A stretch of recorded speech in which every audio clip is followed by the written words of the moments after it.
Community talking platform पर आप तमाम लोगों का खैर मकदम है, इस्तकबाल है। हमारे साथ आज प्रोफेसर डॉक्टर मिलिंद पाटिल साहब, जो आयुर्वेदिक जो है कंसल्टेंट है और माहिर है आयुर्वेद के, एमडी इन आयुर्वेद हैं, और बहुत सारी फार्मास्यूटिकल कंपनियों से जो आयुर्वेद से जुड़ी हुई है उनसे आप जुड़े हुए हैं, और पोदार कॉलेज में आप जो है लेक्चरर भी, प्रोफेसर के तौर पर वहां पर जो है स्टूडेंट को आयुर्वेद की तालीम दे चुके हैं।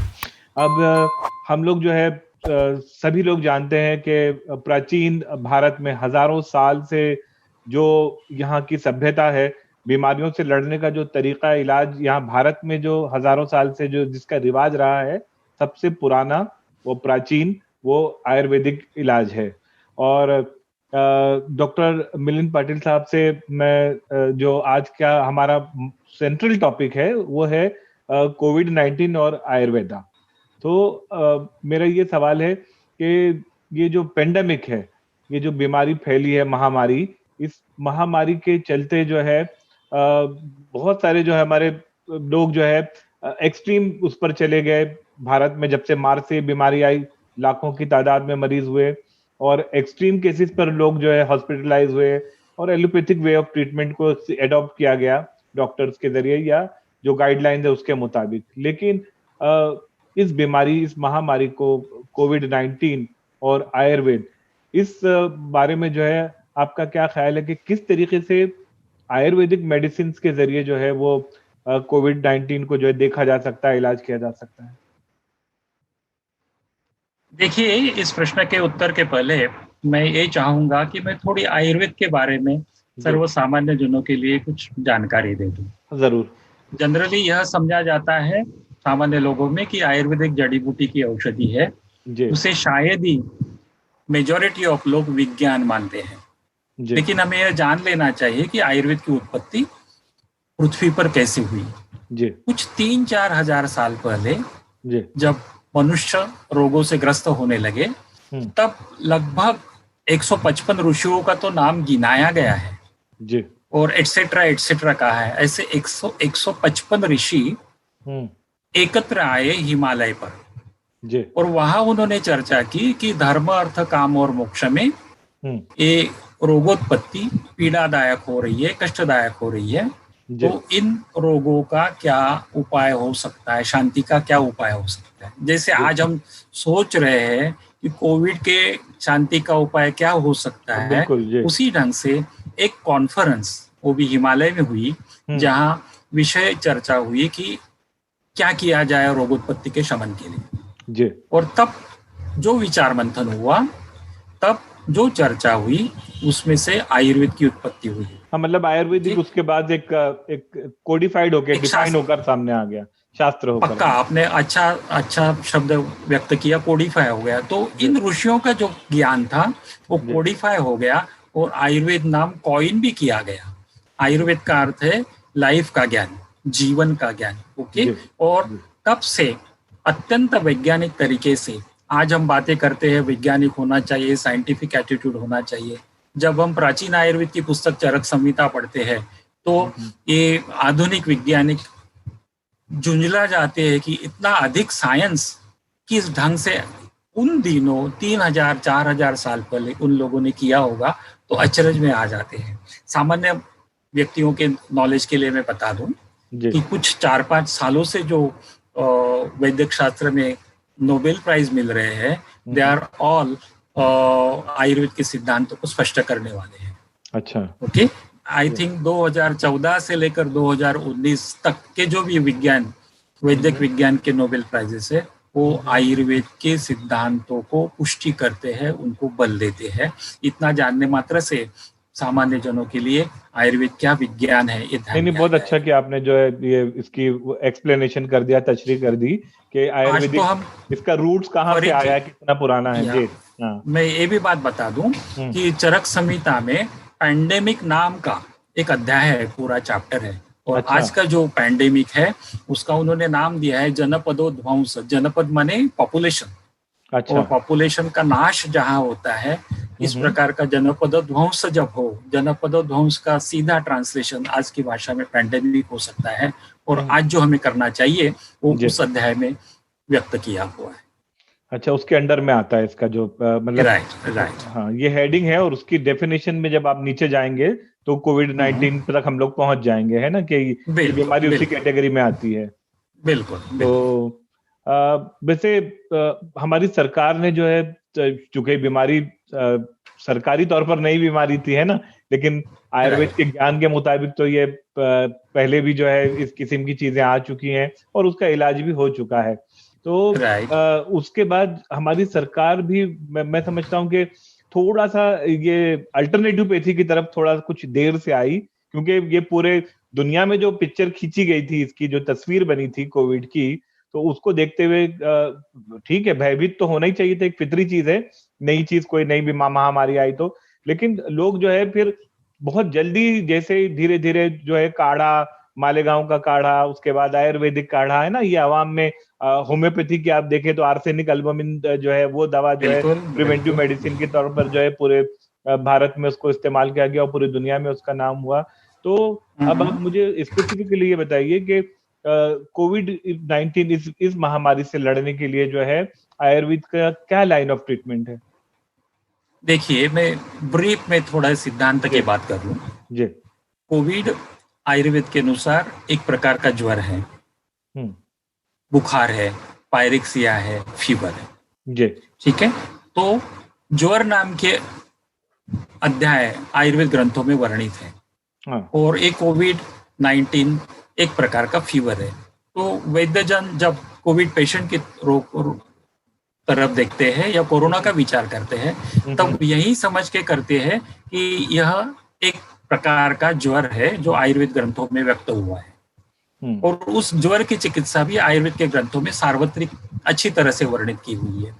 केवल भेद इतना है कि कोरोना एक नया विषाणु सामने आ गया है, तो कोरोना वायरस का स्वभाव हमें पता नहीं था, अभी भी नहीं पता है। इनफैक्ट एवरी डे कोरोना के बारे में जो भी हम समझ रहे हैं, सोच रहे हैं, विचार कर रहे हैं, वो हर दिन बदलते रहा है।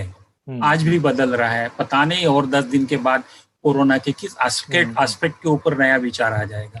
तो इस ढंग से ज्वर तो हमें पता है, मतलब की औषध भी हमें इसकी हेडिंग और इसकी कैटेगरी वो बुखार के अंडर में आती है, बुखार है ना, आपने बताया बुखार के अंडर में आती है। केवल थोड़ा हेजिटेशन यहाँ हुआ कि कोरोना वायरस नया है, जब तक वो अपने सारे रूप प्रदर्शित नहीं कर देता तब तक ठोस आयुर्वेद की चिकित्सा कोई सजेस्ट नहीं कर पा रहा था, लेकिन सामान्य लक्षणों के आधार पर चिकित्सा वैद्य लोग किया करते हैं और सुझाया भी करते हैं, क्योंकि विस्तृत चिकित्सा चरक आदि ग्रंथों में लिखी हुई है।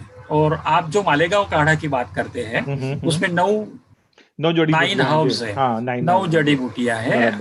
मैं अभी वो 9 जड़ी बूटियों के नाम पढ़ रहा था, केवल मुझे एक जड़ी बूटी का नाम ध्यान में आया जो है मुलेठी, जिसको ज्येष्ठमध यष्टि मधु कहते हैं। बाकी सारे उर्दू है, उनके संस्कृत नाम मुझे याद नहीं है, लेकिन मुझे पता है कि वो सारे संस्कृत नाम होंगे और आयुर्वेद कुछ और नाम होगा, बराबर है जी जी। तो जो पहला हब है उसमें वो मुलेठी है, मुलेठी है खास करके रेस्पिरेटरी सिस्टम के लिए अच्छा टॉनिक समझा गया है और खास करके रेस्पिरेटरी इन्फेक्शन में मुलेठी का प्राधान्यतया उपयोग किया जाता है। तो देखिए, मैं संस्कृत पढ़ने वाला व्यक्ति हूँ जी, सालों साल आयुर्वेद के विद्यार्थी संस्कृत पढ़ते हैं, मैं तो अध्यापक भी था।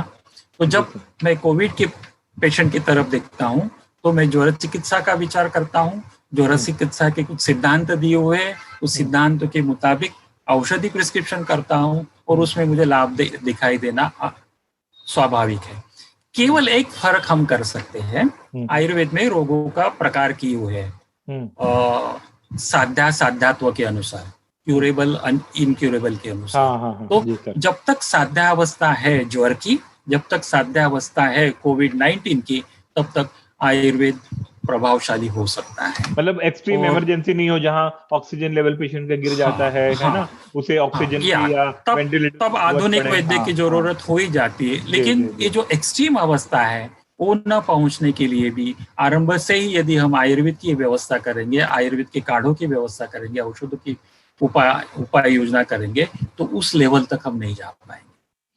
और जो भी मेरे विद्यार्थी है, कलीग्स है जो प्रैक्टिस में है, और जो इस प्रकार की चिकित्सा करते हैं, इस प्रकार के औषध रिकमेंड करते हैं, उनको लाभ दिखाई देता है। तो मेरा ख्याल है आयुर्वेद में भी सर दोनों प्रकार की जो है जो दवाएं अवेलेबल होंगी। एक तो ऐसी कि जो रेडीमेड होती है ना, जैसे यूनानी में आप देखें तो जोशांदा है ना, वही काढ़ा ही है, उसका नाम जोशांदा, हमदर्द का ब्रांड, वो तैयार मिलता है। और एक होता है कि जैसे हमने ये 9 जड़ी बूटियां लाई है ना, उनको उबाल कर घर में खुद जो काढ़ा बनाया, जोशांदा बनाया। तो आयुर्वेद में मेरा ख्याल है इस किस्म की दोनों उपलब्धियां होंगी ना इसमें।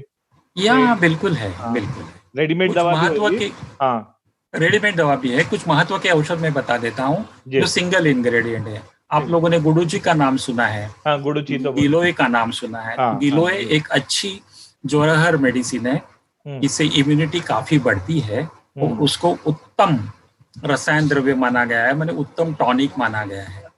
गुडुची एक लीडर है, the first choice immunity Vardhan के लिए। फिर वैसे श्वसन व संस्थान है, रेस्पिरेटरी सिस्टम के लिए अन्य अन्य औषध है जिसमें हल्दी का उल्लेख किया जा सकता है, यष्टि मधु का उल्लेख किया जा सकता है। आयुष में हम लोग गुडुची की बात करते हैं, अश्वगंधा की बात करते हैं, वो एक जनरल टॉनिक के रूप में, इम्यूनिटी वर्धन के रूप में उपयोग में आता है। तो ये जो सारी औषधें हैं, ये सिंगल हर्ब्स की बात मतलब सर इसमें अगर देखा जाए सिंगल हर्ब भी जो है ना, ये बीमारी में 3 तरीके से है ना। एक तो वो जो उसको सर्दी खांसी है जो है ना, उसका बलगम है, उसको कम करने के लिए। फिर दूसरी तरफ से आपने बोला कि जैसे ये बुखार वाली कैटेगरी में आता है ना, तो जो मरीज को सिम्टोमेटिक मरीज हैं और जिनको बुखार हो रहा है ना, तो उनके लिए इन्हीं थोड़ा सा कॉम्बिनेशन जो है उसका मरीज की कैपेसिटी चेंज भी हो सकता है ना। बिल्कुल। तो वैद्य डिसाइड कर सकता है किसको गुडुची सूट होती है, शुंठी सूट होगी है, दालचीनी है, तो ये सारी औषधें इसमें प्रमोट की जा रही है। तो ये बॉडी में एक्ट कैसे करती है? जैसे कि अभी जैसे मरीजों की भी समझ लीजिए 3 स्टेज हो गए है ना। एक जैसी शुरुआत है, अभी बिल्कुल वो ताजा प्रभावित हुआ है और दिख रहा है कि ये कोविड की तरफ जा रहा है ना, उसको सांस में तकलीफ होने शुरू हो गई या सिम्टम्स आ गए बुखार वगैरह के, ऑक्सीजन लेवल कम हो रहा है ना। तो हमने जब किसी मरीज पे इसका ट्रीटमेंट शुरू किया तो वो दवा किस प्रकार से उस मरीज को ठीक होने में उसकी बॉडी में कैसे एक्ट करती है? आपका प्रश्न है कि इन औषधों का परिणाम, कार्मुकता या मोड ऑफ एक्शन कैसी है? मोड ऑफ एक्शन कैसा होता है? जी बिल्कुल। देखिए, ज्वर की चिकित्सा करते समय ज्वर किसी जीवाणु से होता है, यह हम गृहित भी पकड़ ले तो जीवाणु का टालना एक चिकित्सा जैसी हो गई। तो मास्क लगाना, सैनिटाइजर से हाथ स्वच्छ करना, सोशल डिस्टेंसिंग करना, आइसोलेट करना, ये सारे जीवाणु से हमको पहले दिए हुए हैं सरकार की तरफ से, पहले दिए हुए ये सारे इंस्ट्रक्शन जीवाणु से दूर रहने के लिए दिए गए या जीवाणु का प्रसार रोकने के लिए दिया गया। नाउ जीवाणु जब शरीर पर आक्रमण करता है तो शरीर व्याधिक्षम होना चाहिए, शरीर की इम्यूनिटी अच्छी होनी चाहिए। तो ये सारे जो मेडिसिन हमने नाम लिए, ये सारे मेडिसिन शरीर की रोग प्रतिकारक क्षमता, इम्यूनिटी बढ़ाती है। मतलब जब इम्यूनिटी बढ़ेगी तभी ऐसे भयानक मर्ज से फाइट कर पाएगा इंसान। बिल्कुल, इम्यूनिटी जब बढ़ेगी तो वायरस शरीर को अटैक नहीं कर पाएगा, और अटैक भी कर पाएगा तो it will face the resistance from the body and therefore हम उसको ओवरकम कर सकते। मतलब जब वो जरासीम अटैक करेगा, एक आपने जब इम्यूनिटी बूस्टर लिया हुआ है तो आपकी बॉडी में एंटीबॉडी अच्छे से डेवलप होगी जो उससे फाइट कर सकेगी। बराबर, एक एंटीबॉडी अच्छी डेवलप होगी जो एंटीबॉडी वायरस से विरोध कर सकती है, उसको निष्प्रभ कर सकती है। जिस साइंटिस्ट ने जर्म थ्योरी ऑफ डिसीज का आविष्कार किया, जो वो साइंटिस्ट जब मृत्युशैया पर था तब उसका वचन बहुत प्रसिद्ध है। उसने कहा था the germ is nothing, the terrain is everything. माने यदि आपका टेरेन, आपका क्षेत्र, आपका शरीर मजबूत रखते हो, व्याधिक्षम रखते हो, तो germ will not be able to cause the disease in your body. ये जिसने जर्म थियरी का आविष्कार किया, रिसर्च किया, उसका वक्तव्य है, वो सब हमें ध्यान में रखना चाहिए कि the germ is nothing, the terrain is everything. तो जो भी तरीके बताए गए हैं उस कारण हम जर्म को दूर रख सकते हैं और इन औषधों से टेरेन को स्वस्थ बना सकते हैं, हेल्दी बना सकते हैं, इम्यून बना सकते हैं। मेरा ख्याल है गुजरते वक्त के साथ हमारी सरकारों ने, चाहे वो राज्य सरकार हो या केंद्रीय सरकार हो, धीरे धीरे, पहले तो नहीं लेकिन बाद में जब देखा कि हॉस्पिटल फुल हो रहे हैं और वेंटिलेटर और ये सारी चीजें कम पड़ रही हैं, तो फिर धीरे धीरे ये अल्टरनेटिव पैथी है, जो तीनों पैथियां, आयुर्वेद है, यूनानी है और होम्योपैथी, इसकी तरफ फिर जो है सरकार ने भी थोड़ा सा उसका दायरा बढ़ाया। क्या उससे आप संतुष्ट हैं कि आप चाहते हैं कि और इसको जो है सहूलत दी जाए, इन पैथियों को जो है, इन मरीजों को इलाज के लिए कोविड के? शुरू में तो जैसा कि कहा गया है, संशय था कि हो पाएगा कि नहीं, लेकिन जैसे जैसे देखे गए कि आधुनिक वैद्यक में भी कुछ उपाय नहीं है, तब ध्यान में आया, तब चिंतन के बाद यह ध्यान में आया कि आयुर्वेदिक औषधियाँ, यूनानी औषधियाँ, होम्योपैथिक औषधियाँ काम में आ सकती है। तो शायद अब केंद्र सरकार भी और राज्य सरकार भी जोरों शोरों के साथ आयुर्वेद को और अल्टरनेटिव सिस्टम्स को, आयुष मंत्रालय का परसों का ही जो कम्युनिकेशन था कि असिम्प्टोमेटिक कंडीशंस में या माइल्ड डिसीजेस में आयुर्वेद और योग और यूनानी का और होम्योपैथी का उपयोग किया जाना चाहिए। ये शायद हम सही मार्ग में चलना हमने अभी आरंभ कर दिया है। मेरा ख्याल है आवाम की, पब्लिक की एक जनरल टेंडेंसी है, ना कोविड में नहीं, मैंने पहले भी देखा है, हमारा ऑब्जर्वेशन रहा है कि लोग जब एलोपैथिक तरीके से थक जाते हैं या उनको डेडलाइन दिखती है कि अब जो है यहाँ से कुछ मिलने वाला नहीं है, होने वाला नहीं है, पैसा जो है वो जाया होगा, वक्त जाया होगा और मरीज ठीक नहीं होने वाला है, इनक्यूरेबल स्टेज है, तब जाकर लोग जो है अल्टरनेटिव पैथी की तरफ जो है दौड़ते हैं, इन तीनों में से किसी पैथी की तरफ में। तो अगर और सही बात है ना, और लोग अगर पहले से ही जो है इनमें से किसी का जो है, जब क्रोनिक स्टेज पे, लास्ट स्टेज पे मरीज नहीं पहुंचा हो या मर्ज जो है लास्ट स्टेज पे नहीं गया हो, मैं समझता हूँ ये इन पैथियों से जो है लोगों को और ज्यादा फायदा हो सकता है। तो एक आयुर्वेदिक आचार्य के तौर पर आप जो है लोगों को, जनता को जो है कोविड से खास तौर पर लड़ने के लिए जो है आयुर्वेदिक तरीके से किस तरीके से अपने आप को तैयार करें, उसके बारे में कुछ आप विचार व्यक्त करेंगे? देखिए, सीधा प्रश्न आपका है, doctor Patil, how do you keep yourself free from Covid? सही कहा आपने। तो देखिए, आयुर्वेद तो मैं जानता हूँ, आयुर्वेद पढ़ाया हूँ और काफी अनुसंधान में भी मेरे रोल रहे हैं।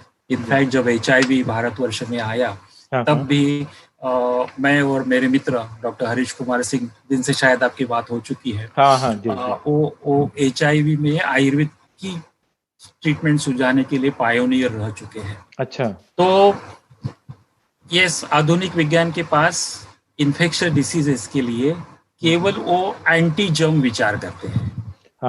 ठीक है, वैक्सीन का विचार होते रहता है इम्यूनिटी बढ़ाने के लिए, लेकिन जैसे गुडुची है, जैसे आमलकी है, जैसे महासुदर्शन चूर्ण है और जैसे हमारे ज्वरग्न औषध है, उनका विचार शायद ही वो करते हैं। उन्होंने इम्यूनोमॉड्यूलेटर का, इम्यूनिटी एनहांसर का विचार किया था HIV के समय। ओके, वो थोड़े दिन तक चला, क्योंकि जब उनको antiviral medicine, anti HIV medicine मिल गई, तब उन्होंने फिर से इम्यूनोमॉड्यूलेशन का, इम्यूनिटी एनहांसर का अपमान करना शुरू कर दिया। लेकिन ह्यूमन बीइंग जैसे होशियार, वायरसेस भी रहते हैं, बैक्टीरिया भी रहते हैं, फंगाई भी रहते हैं, जी। वो ये सोचते हैं कि ये दवा लाया क्या, हमारी आज की पीढ़ी शायद गुजर जाएगी इसमें, लेकिन तीसरी चौथी पीढ़ी इस औषध को विरोध कर देगी। मतलब हम लोग उसे उर्दू में कहते हैं कहावत की, तू तीर आजमा हम जिगर आजमाएंगे। आप दवा पे दवा बढ़ाते चले जाएं और इनका जर्म्स का बॉडी पर इंसान के अटैक करने का प्रोसेस जो है वो बदलता जाता है। बिल्कुल, है ना, day by day more chronic और मोर इफेक्टिव हो जाते हैं वो लोग। राइट, तो एंटीबायोटिक को रेजिस्ट करना वो लोग सीख जाते हैं। जी, तो वो उनके सीखने को भी अंत नहीं है। अंत है हमारे एंटीबायोटिक हम नए नए कब तक लाते रहेंगे। 4th generation, 5th generation, 6th generation, वो उसकी कुछ सीमा है और वो सीमा है, यह आधुनिक वैद्य को ध्यान में आ गया है। इसीलिए इम्यूनिटी वर्धक जो पारंपरिक चिकित्सा पद्धतियां हैं उनकी तरफ हमारा रुझान बढ़ रहा है और ये अच्छे लक्षण है। और आपका सवाल था कि आप कैसे करते हैं, तो एक निदान परिवर्जन, जर्म से दूर रखने के लिए जो भी मास्क है, सोशल डिस्टेंसिंग है, हाथ धोना है, वो तो हम करते ही है ताकि जर्म को हम दूर प्रिवेंटिव मेजर्स हैं जो। और ए गुडुची, दालचीनी, मेरे सेवन में क्या रहता है, गुडुची रहता है, हल्दी रहता है, दालचीनी रहता है, सोंड रहता है, ये घरगुती औषधियां बिल्कुल जो घर घर में अवेलेबल है। राइट, इसके साथ साथ मैं एक पथ्य पालन करता हूँ व्यायाम, फिजिकल एक्सरसाइज। फिजिकल एक्सरसाइज से ये होता है कि रेस्पिरेटरी सिस्टम तंदुरुस्त हो जाती है, फुफ्फुसों का, लंग्स का हेल्थ काफी अच्छा होता है। जैसे वो योगा में जो अनुलोम विलोम है ना, खास तौर पर वो सही बात कही है। योगा में जो हम प्राणायाम करते हैं, अनुलोम विलोम करते हैं, वो प्राणव स्रोतस या रेस्पिरेटरी सिस्टम को बलदायक होते हैं। तो फिजिकल एक्सरसाइज करना और प्राणायाम आदि करना, इनसे प्राणायाम आदि से तो चिंता और वो सब भी, दैन्य रहता है, वो मेंटल हेल्थ भी अच्छी हो जाती है। मेंटल हेल्थ अच्छी होती है तो इम्यूनिटी भी अच्छी होती है। तो इन सब उपायों से हम हमारा शरीर, अच्छी निद्रा लेना, ज्यादा न जागना, पूरी 7-8 घंटे तक की अच्छी निद्रा लेना, यह भी एक इम्यूनिटी वर्धक, स्वास्थ्य वर्धक उपाय है। इन सब स्वास्थ्य वर्धक उपायों का हम विचार कर सकते हैं, अंगीकार कर सकते हैं, स्वीकार कर सकते हैं, ताकि रोग प्रतिकार शक्ति शरीर की बनी रहे और कोरोना से हमारा बचाव।